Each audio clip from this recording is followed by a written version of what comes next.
Olá, tudo tranquilo?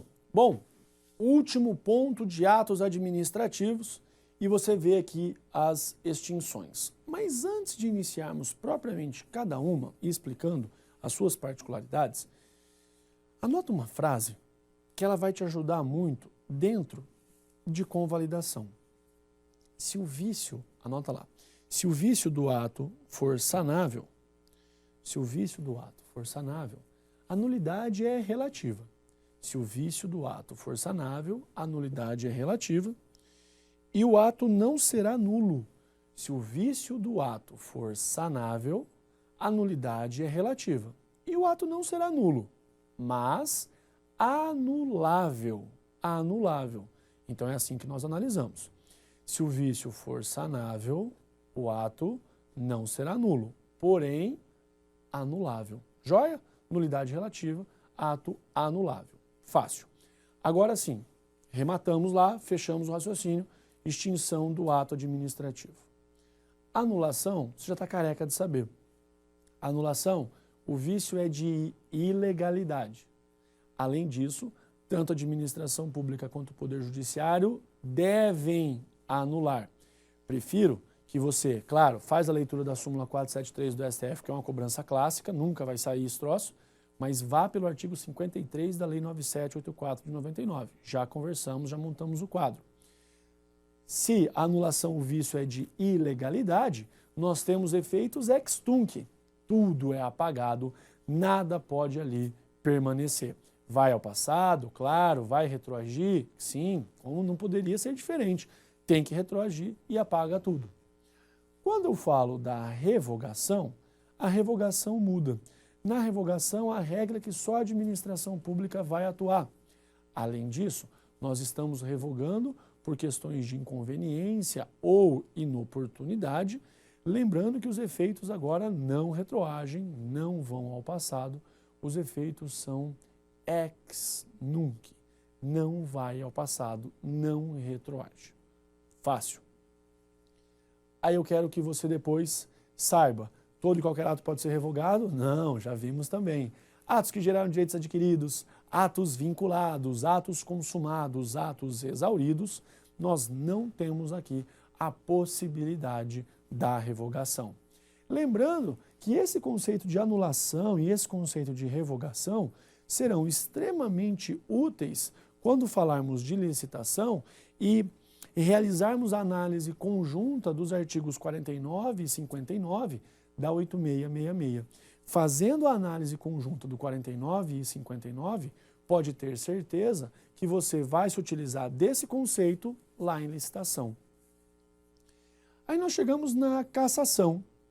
Lembra-se do filme Perfume de Mulher? Espetacular. De repente, Al Pacino resolve então dirigir uma Ferrari. Cena fabulosa, está lá dirigindo a Ferrari e é cego, completamente cego. Na cassação, o ato será extinto. Mas o que tem a ver o perfume de mulher? O que tem a ver a cena da Ferrari em que um cego dirige o automóvel? Na cassação, você lembra o seguinte, o ato é extinto por culpa do particular. Na cassação, o ato é extinto por culpa do particular. E como assim? O particular deixou de preencher algum requisito para o ato administrativo. O particular deixa de preencher o requisito e quando deixa de preencher ou não mais preenche, cassa o seu ato. A carteira de motorista do indivíduo estava ótima. De repente, infelizmente, ele ficou cego. Completamente cego. Não é visão monocular. Completamente cego. O que aconteceu? Cassação do ato. Por quê?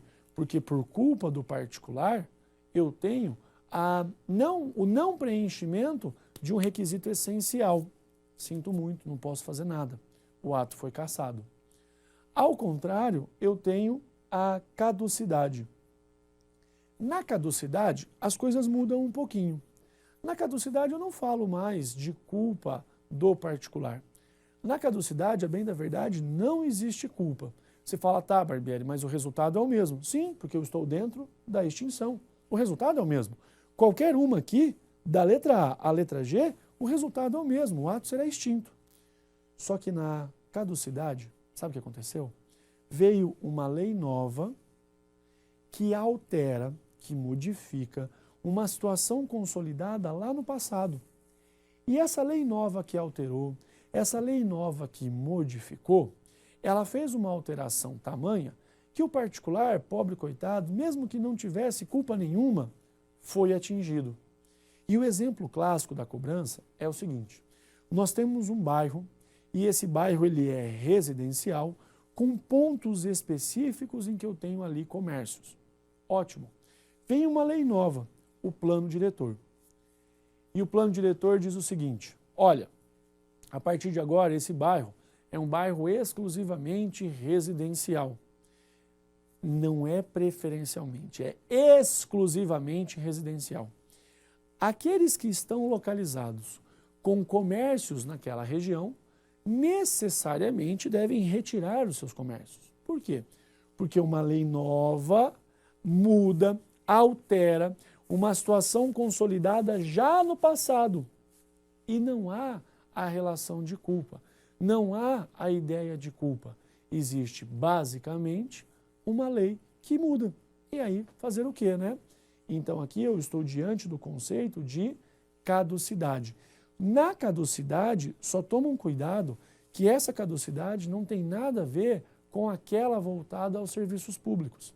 Essa caducidade aqui não se mistura, não se confunde com serviços públicos. Tranquilo? Depois, eu tenho a contraposição, tenho a derrubada. Na contraposição ou na derrubada, você tem que lembrar do seguinte: não existe culpa de particular, não existe legalidade, não tem nada disso. É bem simples. Um novo ato administrativo, ele declara a oposição ao antigo. Um novo ato administrativo, ele vai ser inteiramente contrário, né, ao antigo. E aí existe a contraposição, existe a derrubada. Temos também aquilo que diz respeito à extinção natural. A extinção natural, nada mais, nada menos, ela acontece porque aquele ato administrativo produziu os efeitos dos quais esperávamos, produziu tudo aquilo que nós desejávamos. Então não precisa mais estar na ordem jurídica. Pronto, é uma extinção natural, é uma extinção que eu já esperava. Pode ter sido por ter alcançado o seu termo final. Acabou, né? Ele vigorou, produziu os efeitos, foi válido, teve eficácia por um intervalo de tempo. Mas esse intervalo de tempo já era conhecido. E num dado momento, quando eu alcancei o termo final, claro que ele deixou de existir.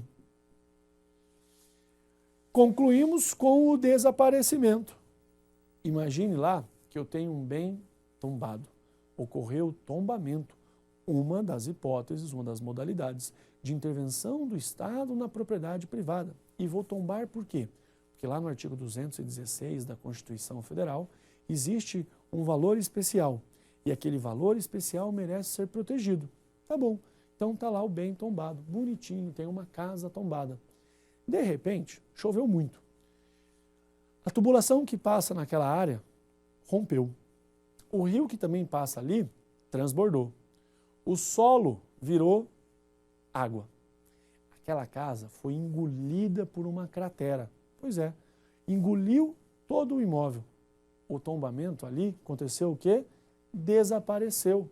Não tem mais o imóvel tombado, então logo não existe mais tombamento. Aquele ato administrativo foi extinto por desaparecimento. Veja, no desaparecimento não existe legalidade. Não existe inconveniência ou inoportunidade. Não falo de culpa do particular por não mais preencher um requisito essencial. Não falo de uma lei nova que altera uma situação consolidada no passado. Não falo da existência de um novo ato administrativo que é oposto ao anterior.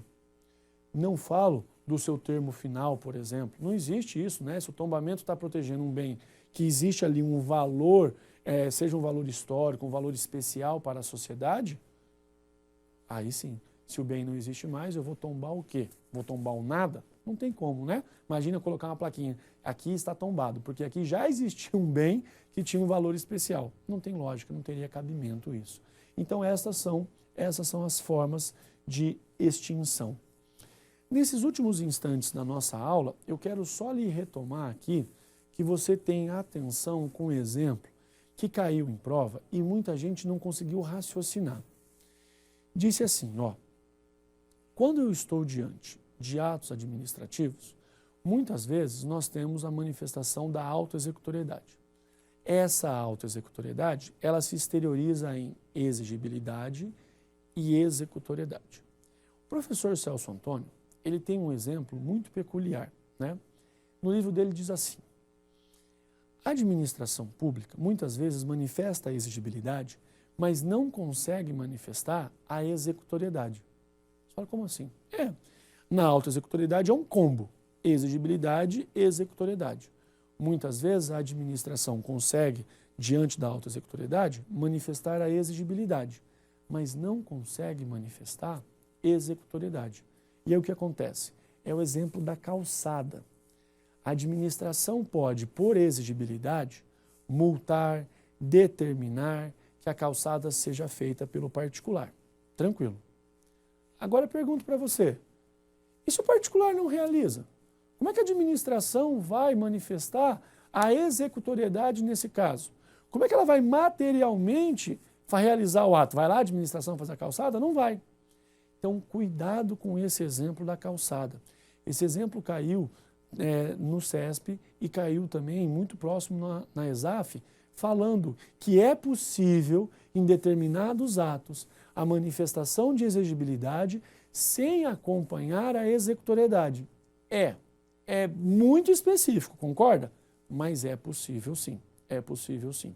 E aí, feito o primeiro alerta, o segundo alerta que eu quero que você visualize é o seguinte, vai para mim na súmula vinculante 3, a súmula vinculante 3, nós trabalhamos dentro do devido processo legal quando falamos do contraditório, lembra? Mas a súmula vinculante 3 também pode surgir num outro contexto. Qual é o contexto? Da aposentadoria do servidor público. Olha lá. Nos processos perante o Tribunal de Contas da União, assegura-se o contraditório e a ampla defesa quando da decisão puder resultar a anulação ou revogação de ato administrativo que beneficie o interessado. Olha depois da vírgula. Excetuada a apreciação da legalidade do ato de concessão inicial de aposentadoria, reforma e pensão. Então, cuida, porque a súmula vinculante número 3, ela pode aparecer num contexto de devido processo legal e a súmula vinculante número 3 pode aparecer também num contexto de aposentadoria do servidor, pode aparecer no contexto de atos complexos. Então, como eu tenho 3 possibilidades, é interessante ter um cuidado maior. Só para lembrar, falando de súmulas vinculantes, nós trabalhamos com a 3, trabalhamos com a súmula vinculante 5, falamos da 13, falamos da 21. Ao longo das nossas próximas aulas, eu vou trabalhar com outras ainda a título de remuneração, vamos trabalhar com outros enunciados vinculantes. Então, por aqui, eu quero que você já tenha entendido princípios constitucionais, princípios infraconstitucionais, preciso que você raciocine de forma bem tranquila atos administrativos e a nossa próxima aula nós começamos com um gancho. Eu inicio já falando dos poderes administrativos, os poderes da administração pública, tá joia? Fica com Deus, um grande abraço e até lá.